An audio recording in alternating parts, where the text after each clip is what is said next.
Au mambo jamani, mambo kibao ulikokuwa unaongea kuhusiana na Harmonize na ilikuwaje kwaje mpaka sasa hivi, yani alikujibu vipi mpaka leo kaamua utuonyeshe labda mpenzi wako mpya kama hivi tunavyokumuona, kitu gani ambacho kilitokea kwa Harmonize? Mimi kwa kweli sikia nikwambie, Harmonize kweli mimi nilikuwa nampenda. Sikiliza. Na wewe sasa usinikorofishe. Usinikorofishe. Nilichokuambia toka awali. Wewe nimekuona unamfuatilia sana huyo bwana wenu huyo mnamsema nyie. Lakini sijawahi kukuta hata siku moja umekaa naye. Sijawahi kukuta hata siku moja unaongea naye. Sijawahi kuona hata clip hata moja kwamba anakuzungumzia yeye.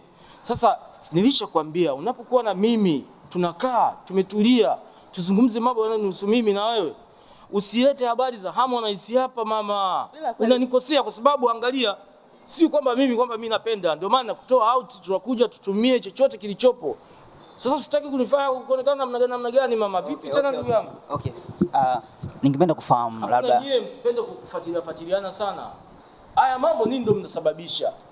Kwa sababu mnataka muharibu mapenzi yangu mimi na mke wangu, mwisho wa siku nianze kuishi kwa kuanza kutapatapa tena huko. Nimeshafika.